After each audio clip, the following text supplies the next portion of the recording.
even force TY to go into sort of a bio play. Yeah, absolutely. Let's see how he decides to handle this one. Bill on match point going into game number 6.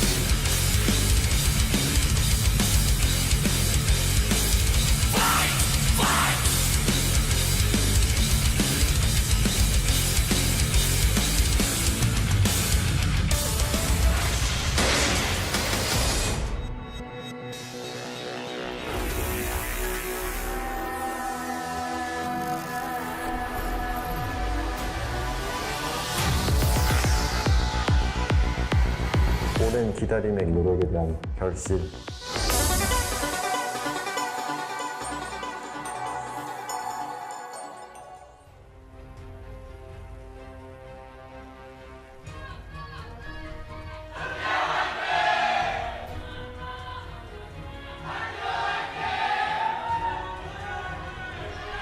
Down here in the bottom right, in red, it's TY.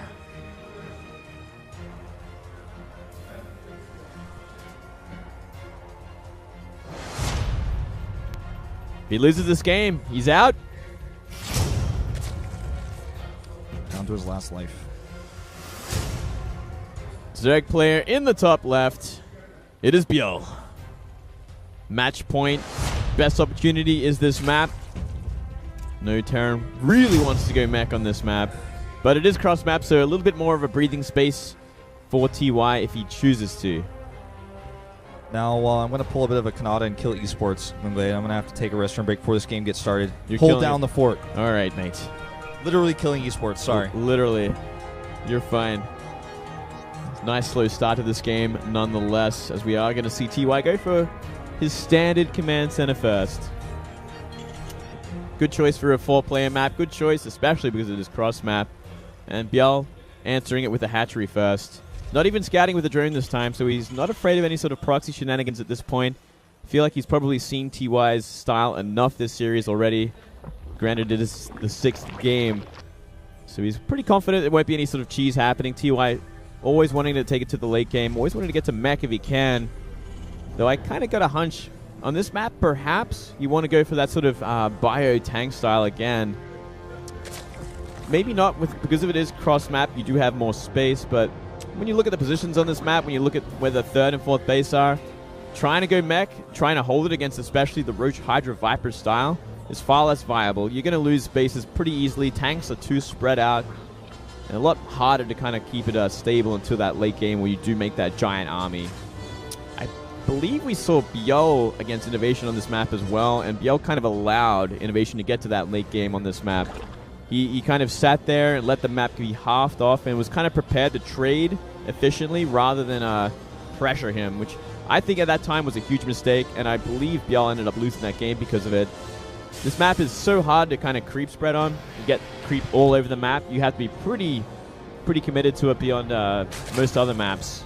I mean, if you don't have that creep spread, it's so much harder to go into that Ultra Queen style, which is so important in the late game. It's one of those few styles you can actually trade against mech with at all. It's that or Broodlords, and either way, it's such a big map, it's so difficult. I'm back.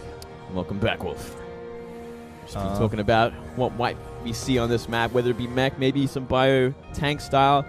I think because of the position, we probably will see mech. Yeah, I doubt we're going to see anything out of the ordinary from TY. He's got a lot of space to work with. It's going to be up to Byul what he does. Is he going to be aggressive? Is he going to try and shut it down before it goes late? Or is he confident going to that place again like last game?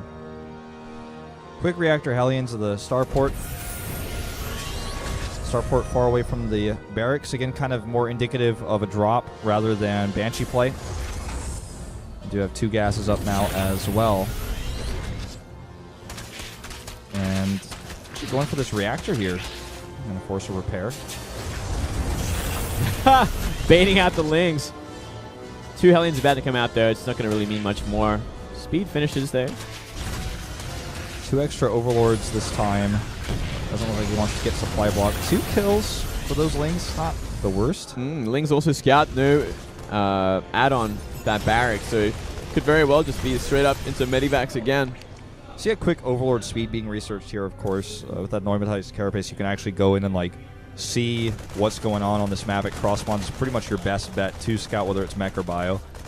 So I like that. Yeah, and look at this. We're actually seeing a very quick third base this time. First time ByuLzerg really going for this kind of greedy style. Let's see if it comes back to bite him, though, because we are going to see a very aggressive TY. Very early armory, as well as that medivac. Yeah, and he takes the base that's closer to TY, so attacking move out is going to be a little bit easier versus this base. But it's also less expected. And the Hellions see no base over here on the right side. And they're actually waiting for a drop here. Oh, Overlord's speed is finished as well, so he's getting a huge spread on the map here. Maybe he can identify this medivac's coming. Does he have the Lings out in time there? Yeah, he's 15. just making 2, and he just made a few more drones. I think with 15 Lings, he can defend this if he sends it in right now. Oh, here they come. Yeah, he should be absolutely fine with this. Oh! Loses a Hellion this early. That's rough. That makes things a little bit easier to defend. Still 3 Hellions are enough to one-shot drones. He's actually getting a Baneling nest as well. He might keep some Banelings for the defense. Did he cancel that at the last second? I think he might have. Like, literally the last second. Yeah, I think he might have. Oh, no, he kept it. He kept it. Okay. So, yeah, it's not a bad choice to have, just in case. He's found that third base now. Can't do much with these, though. No. More Hellions coming up versus just pure Lings. He's got Armory finished. That's why these Banelings are going to be useful. And we are seeing Cloak Banshee behind this as well. Yeah, and the plating upgrade again as well. This is interesting. All these games are pretty different from each other.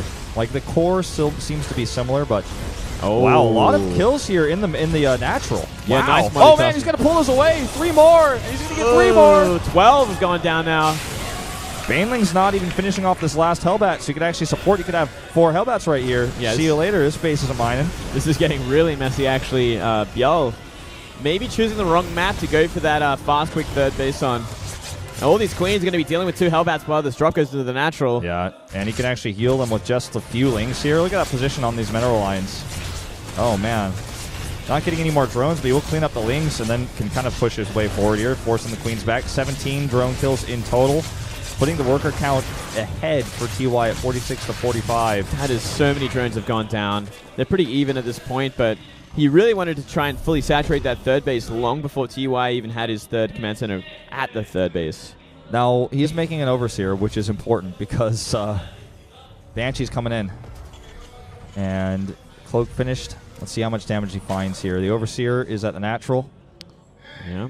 Well, it's going to be flying into the main base, and ByuLzerg doesn't know it's actually there, which could be a big of a problem. Yeah, no Spore Crawler here, just 1 queen, and the Overseer needs to come in. Already so much damage being done. He's going to try to draw the queens away while he attacks over here with some Hellbats at the third base. The multitasking out of control right now for TY. Where's that Overseer? Here it comes, finally. So close by, you just maybe forgot where it was. Yeah, well, that's enough damage done by that Banshee. 7 gone down already. And so many of those other Harvesters damaged as well for these 2 Hellbats that are come in. A few Hellions over here going to help defend this run by. Let's see if he micros them, and yes, he does. Drop has been spotted. And let's turn the Banshee around here. Oh, it's going to get to the wall, main. yeah. Oh, let's see what happens there. I still feel like TY has the sickest momentum right now there.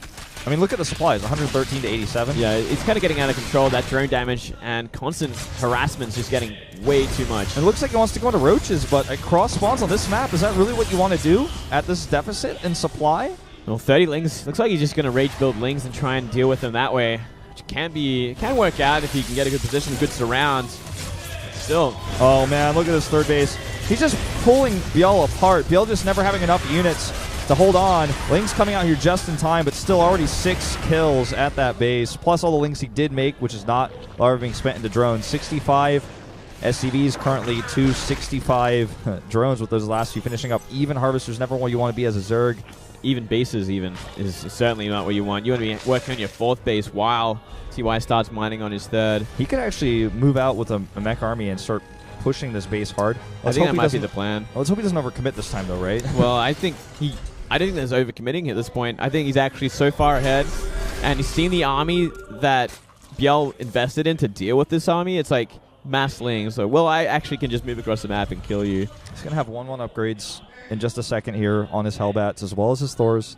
This is a great timing, and I think it might just kill ByuLzerg once he starts getting these roaches out in big numbers. Ooh, Ling's actually going for a counterattack instead. With +1 armor on this Thor, it's going to take a while to kill it. But look Look at that. Like the Thor's like, I'll just kill all these Lings by myself. Here we go. Big push into the third base while this is all happening. 4 Banshees. That Spore Crawler is really important in this location. I really like that. A few more damage is being done here. Actually going to force TY go back. I guess he really wanted a stream of reinforcements to go across the map while he was pushing, but just so many Lings going to force everything back and do 9 SCVs. Hydra range, Roach speed. These upgrades finishing up here. He has 0 Hydras on the map, though. First 11 on the way currently. Oh, down goes that fourth. No saving that one. A nearly completed one, but cannot be transfused until it is. Good micro here. He should be able to knock it down. It micros them. Yeah. Oh, there's the cancel. Wow. That's a huge blow, actually. That is an incredible blow. Only 2 tanks here, and they're not seized. Even one of the Thors is in the air. He needs to actually rotate those over to deal with the Roaches. While he's doing that, he needs to micro these Hellions to kill some more drones over at the third. Yeah, these Roaches could have done something. It looks like they were too busy attacking a supply, so they're going to be forced back once again. There's actually a ton going on in this game right now. Exciting game. This is like one of the most high skill cap, like micro-intensive, harass-intensive mech versus Zerg games. It's one of those games where if the Terran gets a lot of momentum, it's so hard for the Zerg to regain control and keep an economy on par or higher. Sure. I mean, make no mistake, if this were any smaller map with this kind of advantage, the game would be over. Yeah. Still a scary army from ByuLzerg, considering what we see from TY. You know, only 3 tanks with this. Yeah, they're even in army supply. 101, 103. It's about finding that position for TY here. If he got the siege, it's going to force him back once again. Also, the Thor is helping to zone for the Banshees as well. Oh man, this extractor easily going to go down. Viper going to do a lot of damage here. If you can get the blinding clouds, he's got 3 of them now. Yep, might be enough. There's no Vikings. Got to stop taking damage there. Got to stop taking hits on these Roaches before he goes for those blindings. Just going to have to split these units a little bit here. The Thors obviously can target down those Vipers. Here we go. There he goes. Goes for blinding clouds. Decent ones here, but the Banshees, a big issue on the left side. The Hydras are not fighting them, so they're actually getting so much free damage. And all these Roaches were weakened from before. He's trying to push his way through, but he's just not able to do so. Just way too much here. So many Banshees left alive there. They were in such an awkward position to fight. All those Hydras were kind of on the right side as well. Yeah, and he tried to move them over, then he wasn't doing DPS to the ground army anymore. The Overseers were also too far back to really identify them as well. So, I don't know. TY looking to end things here. Yeah, there's 3 Queens left and 3 Hydras. That's the only anti-air he has. Keep in mind all the rest of the ground army here as well for TY going to make this push. Yeah, if you start sieging up here, there's going to be no way you can defend against this. Small victory there with that abduct, but this base will go down shortly. Even the Viking helping zone out there. Oh yeah, almost killed that Viper. And down goes another base. He's going to be 2 base versus 3. And one last big attack here. Yeah, getting a good angle with the Roaches, but he just doesn't have enough of them to actually make the difference he needs. The reinforcing siege tanks do siege up. The base is gone.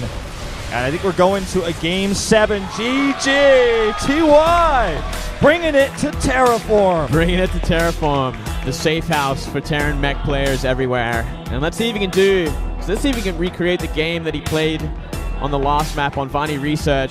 ByuLzerg looking very frustrated. He knew that was the easy map to win on.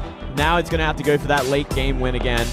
But to be totally honest with you guys, I mean, you and I have talked about this a lot. You know, even like a week ago, we knew this match was going to happen. Most people think ByuLzerg is highly favored, you know? Most people thinking he might actually take this like 4-1, 4-0. But he's had frustrations with mech. I saw TY come to the studio today. Seemed a bit depressed, seemed a bit down, not confident going into this matchup. But yet his patience is winning him out here. His experience in these tournaments really starting to push him forward now into this 7th game. He's been there before. He's been playing this game, I don't know, how long is this, what, like 13 years playing StarCraft? Yeah, no, absolutely. And yeah, the scary thing about the mentality of it is, especially for ByuLzerg, he breaks. He gets frustrated. He's one of the few pro gamers that is very visually angry when he loses a game. And now that he's lost 3 to mech, he's going to, 2 of them to mech, 1 of them to a kind of a unique strategy. He's going to Game 7 on a very powerful, if not the most powerful mech map. There were so many fans here in the studio today, actually. A lot of them went to the bathroom during this moment, obviously, but I mean, you could tell the place is packed. Fans from everywhere of all ages. Just kind of hitting in here, sitting here tense as we go into this 7th and final game. No commercial breaks. We're going right into this. The final map. Y'all wanted to avoid this one. It was the final map, ironically as well, versus Innovation. Terraform Game 5. Yeah, it seems to be going the distance, especially when it comes to BL. Yeah. Oh, man. It's going to be hard, though. It's going to be a long one again, Wolf. It absolutely will be. So get your popcorn. You get your beer, ready. Call your friends. Be like, dude, are you awake? Are you watching this? Are you watching this, dude? Are you seeing this? And, if they're not, then they've missed out on a lot of great StarCraft already. 6 games of it. They're like, no, can you link me the VOD, bro? You're like, of course not. It's like, you don't deserve to see this. It's like, this no. magic. I can't believe you didn't answer my text message at 6 a.m. I was trying to watch this. You don't deserve anything. Just to confirm, the lobby is ready. And I'm just waiting for those 2 players. Probably need to take a bathroom break, just like old Wolf over here. Oh, Wolf. Those longer games, man. Yeah, I would love a bathroom break, but I guess we're just not going to get one. Oh, you could take it at the beginning of the next game like I did. I'll hold down the fort. Again, Mr. Handsome. I think that's who we should call that coach from now on, Mr. Handsome. I think Mr. that's his new name, Mr. Handsome. Talking to Mr. Handsome over there. Coach K-pop man. Coach K-pop man. I don't know. Possibly boy band ex model, something like that. Quit the K-pop for StarCraft. Yeah, he was like, you know what, this just isn't real enough for me. Yeah, you know what, I'm gonna go back to my roots, back to Brood War, back to Star 2. Let's just do it. He's one of the only few coaches that I don't recognize. Like, I don't recognize him as an ex-Brood War pro. Or I feel like if he was, he would be pretty popular. He's kind of like the Bisu sort of popular, where it's like this really handsome guy that did well. Absolutely. Maybe didn't do well. I'm not sure. Yeah, sure. I mean, casters like Daehyun, for example, not as famous, but actually did very well a long time ago. Kanata as well, top player, I'd say around 2005, 2006. Yeah, he was really good. Yeah. As well as Go Rush, now Hearthstone and Vainglory commentator. Was really good at StarCraft 1 around that time. Yeah. The Marine as well. And I think the NBC Gamecaster was an amateur pro, but he's been casting StarCraft for 15 years as well. So, I mean, he's obviously quite knowledgeable about the game. And Biel, with his much improved performance this season over his 0-3 loss to Classic. And this would be TY's first finals in Korea in an offline event. Yeah, how about that? Well, see